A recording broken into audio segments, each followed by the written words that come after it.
আজকে কত তারিখ গো? আজকে 16 তারিখ। দেখলেন, কারেন্ট যাওয়া আসা করছে। আজ হচ্ছে 16 তারিখ, বুড়ো রান্নার দিন। আজকের দিনটাকে দেখানোর চেষ্টা করব যতটা পারি। বুড়ো রান্নার প্রায় অনেকটাই আপনাদের সঙ্গে শেয়ার করতে পারবো। শুরু হয়ে গেছে আয়োজন অনেকক্ষণ আগে, যে সেই শুরুর মুহূর্ত থেকে শুরু করতে পারিনি। আজকে 16 তারিখে বুড়ো রান্না এই নিয়ে আর একটা নতুন ব্লগ। আজ বুড়ো রান্না, কালকে বিশ্বকর্মা পুজো। এই দেখুন, ইতিমধ্যেই শাঁখ বেজেছে বাড়িতে, উনুনে ভাত বসে গেছে, আর প্রচণ্ড হাওয়া। এই দেখুন ওভেনের অবস্থা। যাক, এইদিকে চলছে সবজি, যেগুলো ভাজা হবে সব কাটাকুটি চলছে। ওদিকে মাছ ধোয়া হয়ে গেছে, ইলিশ মাছ। আর শিং পটাশ ও কিন্তু খায় না ইলিশ মাছ, মানে ওই গন্ধটা নিতে পারে না। ছোটোবেলায় আমরাও হয়তো অনেকেই এই সমস্যার সম্মুখীন হয়েছি। তখন আমি অনেকটাই ছোট, তো আমাদের বাড়িতে ছোটোবেলায় তখন আমরা আবার একান্নবর্তী পরিবার। তো সেই সময় ইলিশ মাছ আসতো বাড়িতে প্রচুর। রান্না আলাদা আলাদাই বসতো, মানে একান্নবর্তী অ্যাকচুয়ালি একই জায়গায় আমরা থাকতাম, সেই জন্যেই বলি। তো রান্না আলাদা আলাদাই হতো, কিন্তু একসঙ্গে এক রান্নাঘরে রান্নাটা হতো।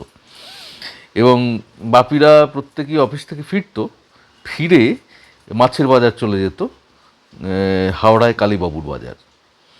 তো সেই মাছের বাজারে যেত, গিয়ে ইলিশ মাছ নিয়ে আসতো, এবং বেশ খানিকটা রাত্রে সেটা, এবং হই হই হই হই চলতো বাড়িতে প্রায় রাত্রির 1:30-2 পর্যন্ত। তো এবং ওই ওই ইলিশ মাছটা প্রচণ্ড, মানে সবাই তো প্রচণ্ড ভালোবাসতো, আর আমি ইলিশ মাছের গন্ধে খাটের তলায় গিয়ে ঢুকে পড়তাম, এরকম অবস্থা। তো এটা নাকি আমার মিসেসেরও ছিল, শুনি আর কি সেটাই। হ্যাঁ, ও কিন্তু বিয়ের পরেও খেত না। আমি তারপর খেতে শুরু করেছিলাম একটা সময় পরে, তখন ছোটই আমি শুরু করেছিলাম, এবং প্রচণ্ড ভালো লেগে গিয়েছিল। আর তার জন্যে আবার কোনো একটা সমস্যা ছিল, হয়তো অ্যালার্জিও বেরিয়ে গিয়েছিল। তো ডাক্তারবাবু বললেন, যখন দেখানো হলো আর কি আমাকে, যে যেটা খেত না সেরকম কিছু খাচ্ছে। তো মায়েরা বলল, তো বলতে তখন বললেন যে হ্যাঁ, ওটা খাক, খেতে খেতেই ওটা সেরে যাবে। তো বড় বড়, মানে আমবাত যাকে বলে, সেই অ্যালার্জি বেরিয়ে যেত। তো চলুন এখন আবার কাটাকুটির অংশটা একটু দেখি।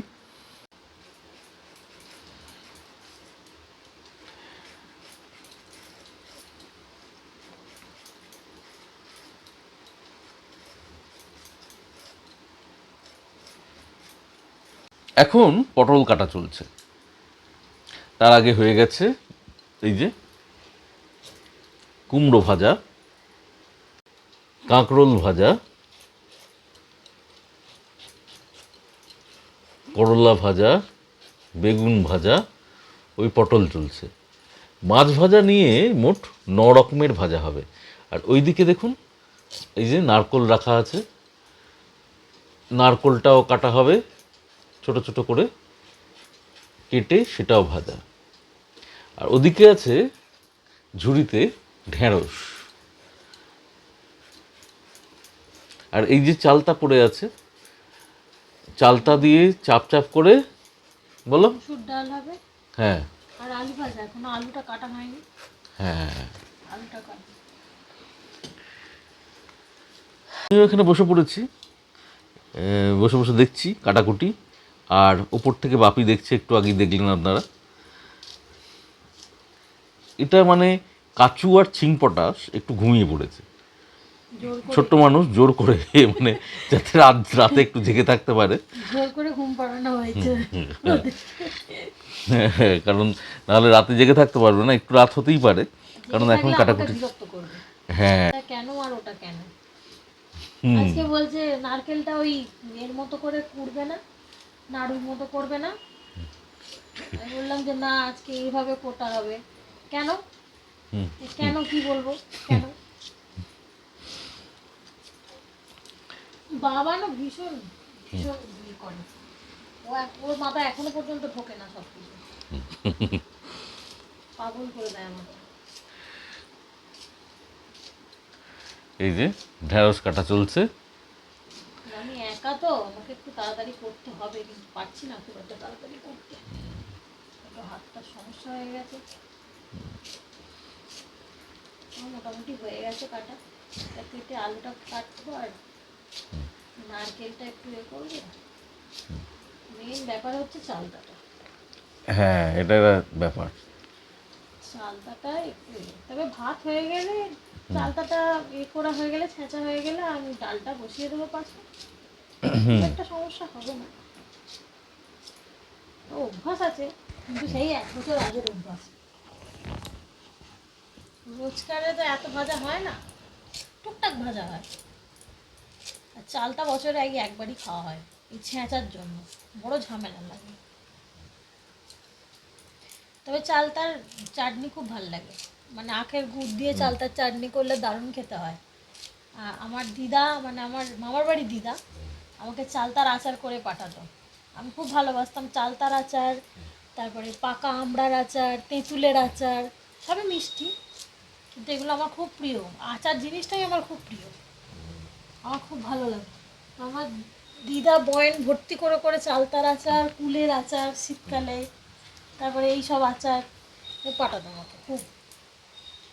আমি আচার খাওয়ার জন্য পাগল হয়ে থাকতাম। রোজ বিকেলবেলা স্কুল থেকে বাড়িতে এসে 1 মুঠো করে আচার বয়েন থেকে নিয়ে আর খেলতে চলে যেতাম। ওখানে বন্ধু বান্ধবীরা খাবে, আমিও খাবো। আমাদের ওখানে দুর্গাতলা বলে একটা জায়গা আছে, সেখানে দুর্গা দালান আর কি পূজা হয়, ওখানে আমরা খেলতাম। 1 মুঠো করে আচার বার করে নিয়ে চলে যেতাম, কিন্তু সেটা মায়ের আড়ালে।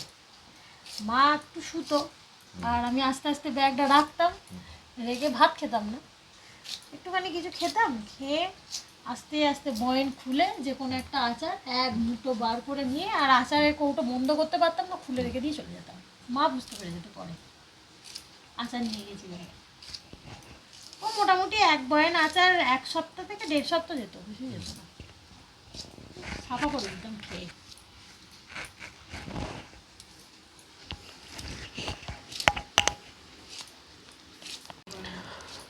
তো শুনছিলেন, মিসেস বলছিল প্রত্যেকেরই একটা ছোটোবেলার গল্প থাকে, সেই ছোটোবেলার গল্পগুলো আরও বেশি বেশি করে মনে পড়ে যায় এই সমস্ত দিনগুলোয়, যে এই দিনগুলো কেমন কাটতো, আর তার সঙ্গে মনে পড়ে যায় তার আশপাশগুলো।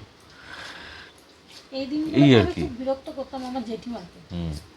রান্না পুজোর দিনে, পৌষ মাসে পিঠে পার্বণের দিনে আমার মাকে করতাম না, আমার মা খুব বকতো, আমার জেঠিমাকে ভীষণ বিরক্ত। আজকে আমার শ্বশুর বাড়িতেও রান্না পুজো, ওরাও সমস্ত আয়োজনের মধ্যে নেমে পড়েছে, এখনও ফোন করেনি, কিছুক্ষণ পরেই হয়তো মা ফোন করবে ওখান থেকে, যে কত দূর এগোলি, কী হলো, কত দূর। তো ওখানে অবশ্য ব্যাপারটা হচ্ছে একটু আলাদা। আলাদা বলতে কি, ওখানে মানে ওই মাকে হেল্প করার অনেকগুলো লোক আছে। লোক বলতে এখন তো আমার যাবতীয় কথাবার্তা এখানে হবে। কোন দেশে ছিলে এতদিন, কত জ্যোৎস্না বৃথা হয়ে গেল, আজ দেখো আয়োজন পূর্ণ হয়েছে দিকে দিকে। আগ্রহী আকাশ ওই নামিয়ে এনেছে মুখ মাটির ওপরে, জল শব্দ ঘিরে ঘিরে বাতাসও কেমন মাতোয়ারা, গাছেরাও উদ্গ্রীব। এইবার দিকে দিকে জল ও মাটির আলো ও হাওয়ার স্থগিত সংলাপগুলি শুরু হয়ে যাক। আমরা শ্রোতার দল খুবই মনোযোগী, কিছু দূরে উৎকর্ণ প্রতীক্ষায় আছি।